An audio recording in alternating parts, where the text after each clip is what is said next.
Salutare, dragilor! Bine ați venit sau revenit pe canalul meu de YouTube. În clipulețul de astăzi o să avem un vlog de călătorie și pentru că vreau să vă dau anumite detalii despre locație și despre ce am făcut noi, m-am gândit să editez clipulețul în așa fel încât să pot să și vorbesc cu voi. Așa că pe parcursul clipului o să aveți imagini cu ce am făcut și apoi o să am mici intervenții în care să vă spun anumite lucruri. Așa că să începem clipulețul de astăzi. În primul și în primul rând vreau să vă spun că noi am fost plecați pe un weekend doar. Am plecat sâmbătă dimineață și ne-am întors duminică după amiază.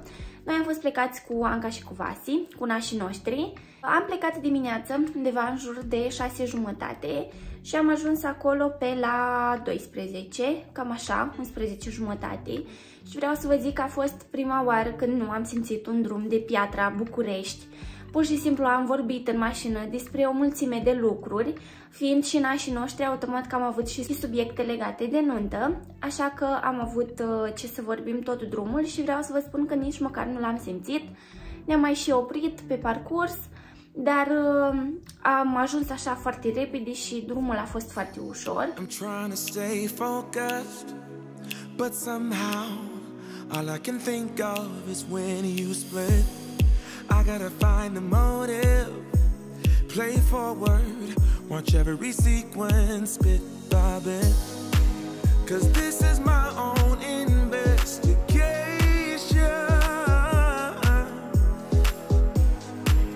I am obsessed with finding out why you left. I keep on searching for the missing pieces, try to find the reason why I ended up without you, baby. I got about a million leads to find the answer why you left me in the cold. I'm turning every stone like a detective. What's your objective? I guess I'm addicted. I need to know why you rejected me. Like a detective. What's your objective? I guess I'm addicted. I need to know. Noi am fost cazați la Hotel Caro, un hotel care are și sală de fitness, are și piscină și primesc și cu animăluțe de companie, așa că dacă aveți cățeli este o variantă foarte faină. Noi inițial rezervasem niște camere standard, dar de la recepție ni s-au dat camere premium, așa că ne-am bucurat de camere mult mai faine. Este o locație care pe mine m-a impresionat foarte tare. Camerele sunt foarte frumoase și zona așa este una foarte faină. Ai ce să faci dacă stai acolo cazat un weekend sau câteva zile, pentru că poți să mergi la sală, poți să mergi la piscină, o să vă arăt că noi am și fost, și ai și o zonă în care poți să te plimbi în jurul hotelului, ceea ce este foarte fain, pentru că practic tot spațiul din jur este al lor și este foarte, foarte drăguț. Noi am plătit 350 de lei pe noapte, noi am stat doar o noapte. Singurul defect la camere, dar nu este un defect, este o chestie așa, este faptul că ușa de la baie este din sticlă și așa rămâne. Deci dacă nu mergi, să spunem, în cuplu și mergi cu, nu știu, rude sau prieteni sau, nu știu, și împărțiți o cameră, este puțin tel ciudat să nu ai intimitate. Pot să înțeleg, poate, conceptul acela de, nu știu, să ai cada la vedere sau să ai cabina de duș cu geam din sticlă, dar nu pot să înțeleg toaleta.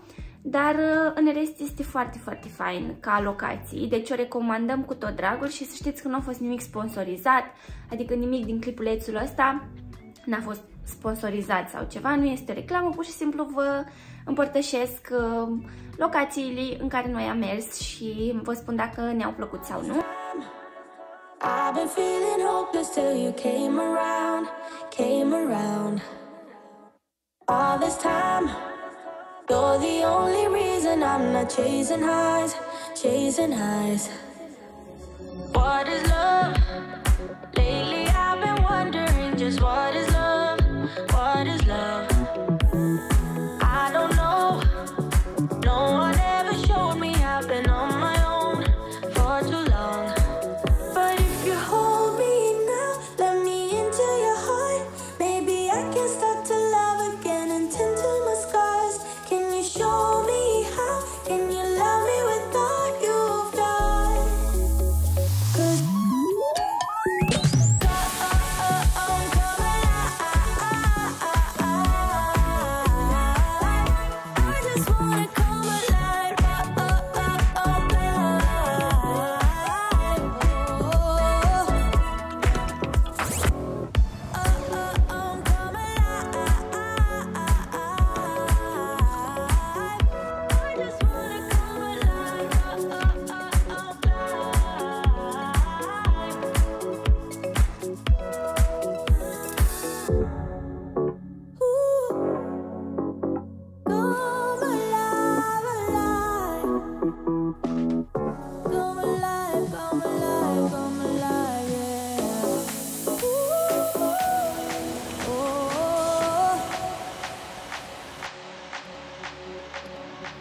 Am ajuns! Ia uitați cât de drăguț este! Vai, deci este superb! O să vă dau mai multe detalii despre această locație. Anca și Vasi au mai fost aici. Doamne, dar este superb!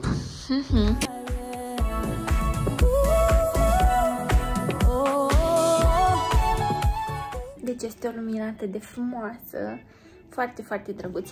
Singurul dezavantaj la această cazare este că la baie ușa este din sticlă și ce să vedeți, așa rămâne. Eu credeam inițial, de fapt noi credeam inițial, că dacă o închizi se face neagră, dar nu, de fapt rămâne așa.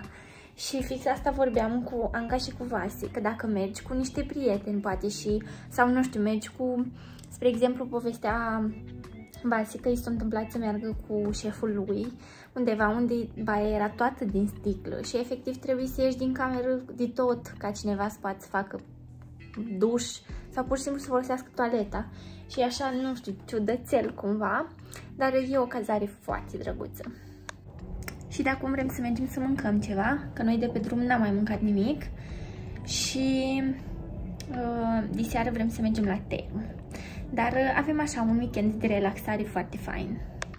Atât am plătit pe o noapte, 350 de lei, este o noapte de cazare aici. Și suntem colegi de cameră cu Anca și cu Vasi. Noi suntem la 204, ei sunt la 205.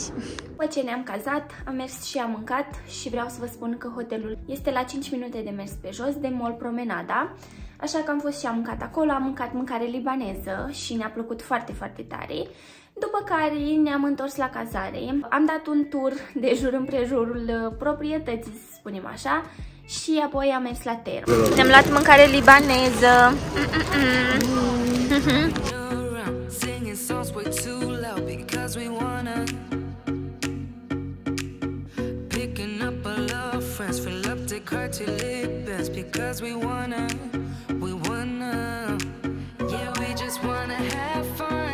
Trunks full of wine, we're gonna stay up, have the time of our lives. The night is young, don't need anybody else. We came to party all night long, and we don't need no chaperone. We don't need nobody's attention, yeah, we just wanna dance on our own. We came to party all night long.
vreau să vă spun că aici am avut surpriza, să spunem așa, să stăm la coadă foarte mult. Este prima dată când am mers și am stat la coadă. Eu am mai mers de câteva ori la term și a fost prima oară în care am stat la coadă în jur de o oră jumătate.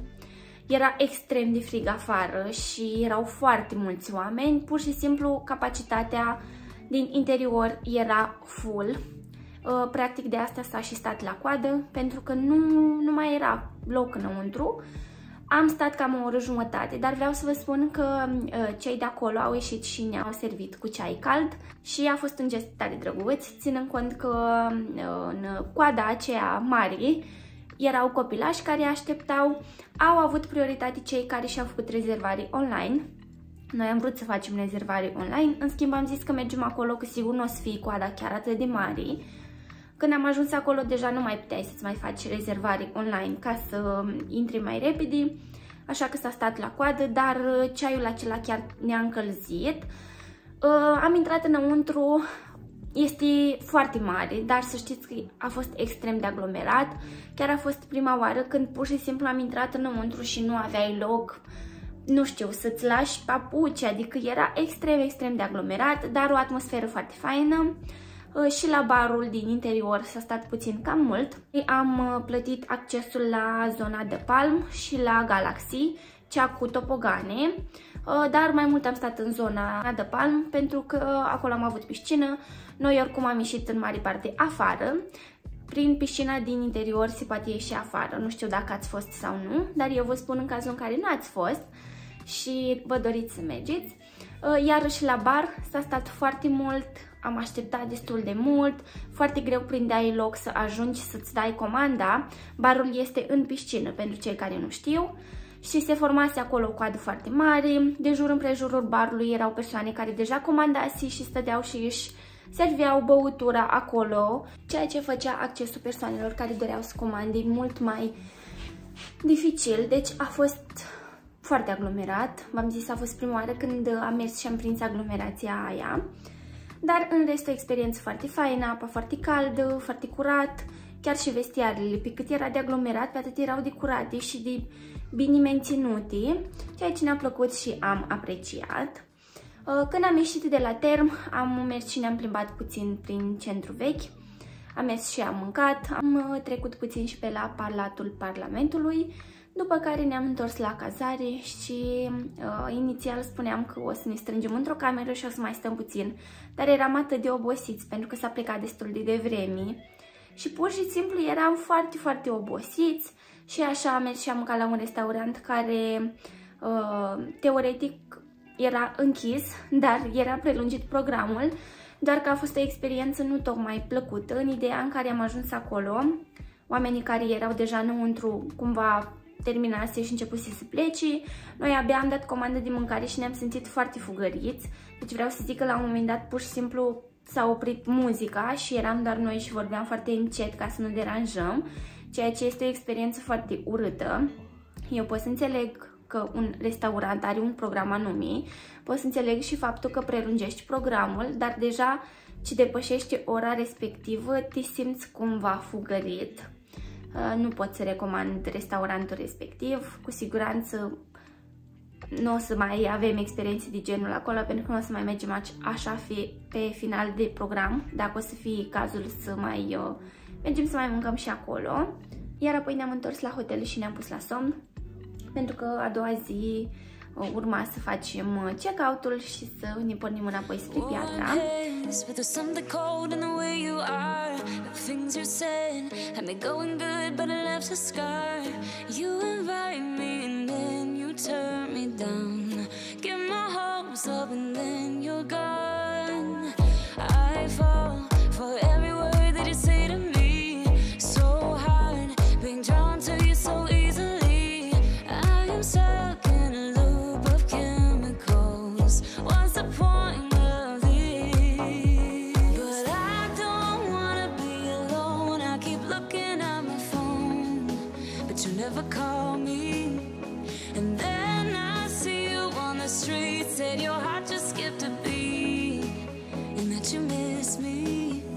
It's always the same story with you, but I'm just just cannot refuse you. I'm sad after this time that I'm out that you leave me with this rush.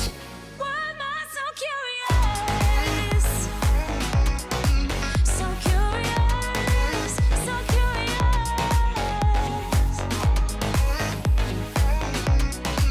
So curious, so curious. Your friends have told me just to give you time. Weekends are passing by like everything is fine. I know this is so delusional. I have lost my grip, but I don't wanna be alone. I keep looking at my phone, but you never call me. And then I see you on the street, said your heart just skipped a beat, and that you miss me.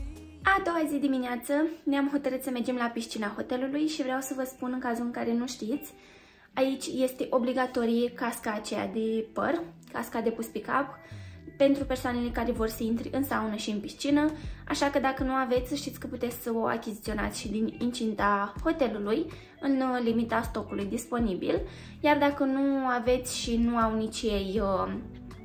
nu mai au nici ei pe stoc ca să puteți cumpăra de acolo, din păcate nu puteți intra, asta este politica lor. Eu pot să zic că este foarte fain, în ideea în care nu găsești păr pe jos, nu găsești păr prin apă.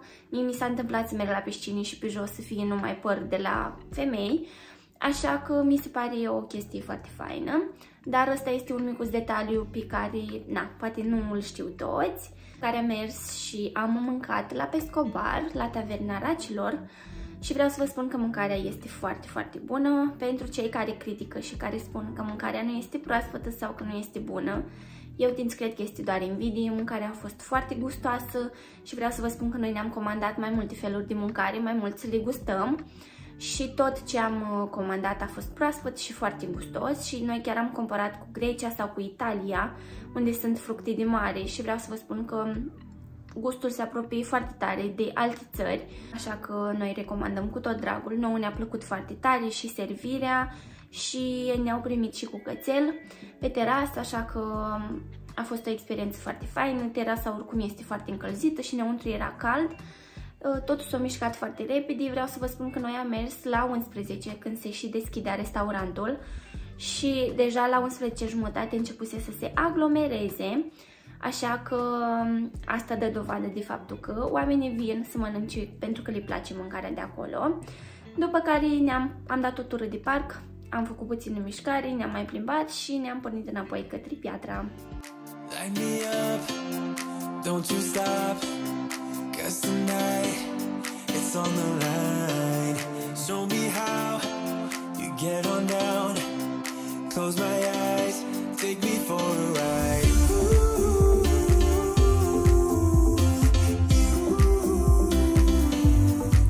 Got to be you.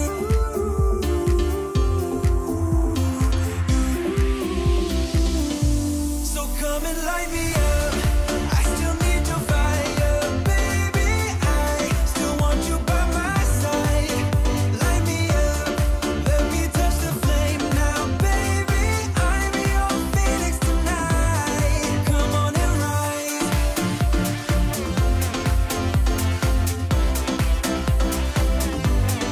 Come on and rise.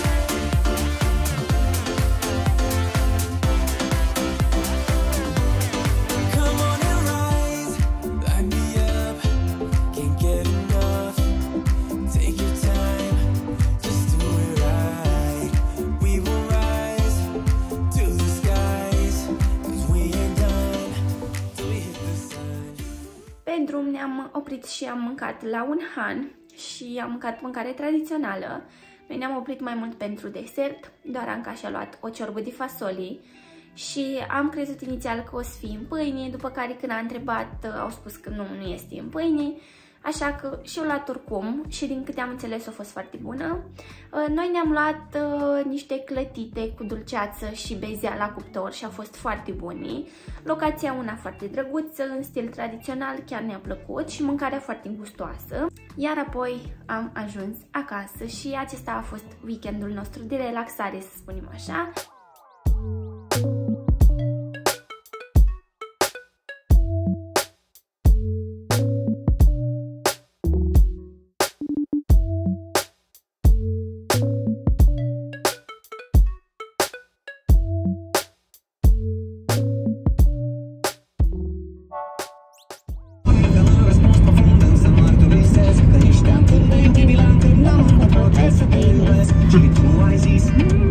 Cam acesta a fost și clipulețul de astăzi. Dacă v-a plăcut, nu uitați să vă abonați, puteți să mă susțineți și cu un like. Puteți să-mi lăsați în comentarii experiența voastră dacă ați fost la una din locațiile despre care v-am vorbit și să împărtășim în comentarii părerea despre locații. Dacă aveți sugestii, întrebări, puteți să mi le adresați în secțiunea de comentarii și cu tot dragul o să vă răspund. Iar noi o să ne vedem în clipulețul următor. Vă îmbrățișez, aveți grijă de voi și ne vedem curând. Vă pup! Pa, pa!